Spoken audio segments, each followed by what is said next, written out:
किसी समकोण त्रिकोण अर्थात राइट ट्रायंगल की सबसे बड़ी भुजा का वर्ग उसकी बाकी दोनों भुजाओं के वर्ग के जोड़ के बराबर होता है।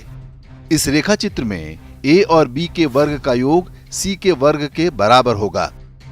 विश्व इसे पाइथागोरस थ्योरम या पाइथागोरस के प्रमेय के नाम से जानता है। जिन लोगों ने भी 10वीं कक्षा तक पढ़ाई की है उन्हें इसके बारे में अवश्य पता होगा। ये प्रमेय बहुत सरल दिखाई देता है, लेकिन इसका उपयोग छोटे कमरे से लेकर बड़े बड़े भवन बनाने में होता है। आज जो ऊंची ऊंची बिल्डिंग बनती हैं, वो बिना इस प्रमेय के ज्ञान के संभव नहीं थी। इसकी खोज का श्रेय प्राचीन ग्रीस के गणितज्ञ पाइथागोरस को दिया जाता है। पाइथागोरस का जन्म ईसा के लगभग 580 वर्ष पूर्व हुआ था। ये वो समय था जब विश्व के दोनों ही अवैज्ञानिक मजहबों ईसाई और इस्लाम का जन्म नहीं हुआ था। पाइथागोरस को भले ही इसका श्रेय दिया जाता है, लेकिन सत्य यही है कि भारतीयों को इस प्रमेय का ज्ञान बहुत पहले से था। इसी प्रमेय की सहायता से प्राचीन भारत में स्थापत्य और मूर्तिकला अपने चरम पर थी। जिस सूत्र को पाइथागोरस का बताया जाता है, भारत में इसका लिखित प्रमाण पाइथागोरस से भी 250 वर्ष पुराना है। ईसा के लगभग 850 वर्ष पूर्व भारत में एक ऋषि हुए थे जिनका नाम बौधायन था।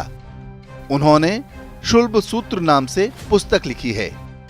ये भारतीय ज्यामिति का प्राचीनतम उपलब्ध ग्रंथ है। इसमें यज्ञ की वेदी बनाने की शास्त्रीय विधि बताई गई है और इसी क्रम में उन्होंने इस प्रमेय का भी वर्णन किया है।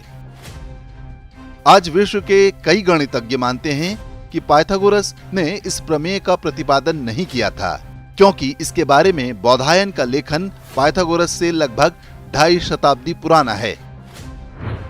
वास्तव में बौधायन या पाइथागोरस से भी पहले मिस्र और बेबीलोन की सभ्यताओं में इस सूत्र के प्रमेय के ढेरों उदाहरण मिलते हैं। मिस्र के पिरामिड बिना इस गणितीय ज्ञान के नहीं बनाए जा सकते थे, लेकिन इस तथ्य को स्वीकारने के बजाय हमारे देश में भी पाइथागोरस को ही श्रेय मिलता रहा है। ऐसा मैकॉले के प्रभाव वाली कांग्रेसी शिक्षा व्यवस्था के कारण था, जिसमें सारा जोर इस बात पर था कि भारतीयों में अपनी संस्कृति, इतिहास और ज्ञान विज्ञान के लिए कोई गौरव पैदा न हो पाए। अब नई शिक्षा प्रणाली के अंतर्गत कुछ राज्यों ने अपने स्कूलों में सच पढ़ाने की पहल की है। इसके अंतर्गत पाइथागोरस के साथ बौधायन और शुल्ब सूत्र के बारे में भी बताया जाएगा, ताकि देश की नई पीढ़ी को पता चले कि भारत को न तो मुगलों ने बनाया, न 1947 में कांग्रेस ने। हम विश्व की प्राचीनतम और सबसे वैज्ञानिक मानव सभ्यता हैं और कम से कम हर भारतीय को इस पर गर्व होना चाहिए।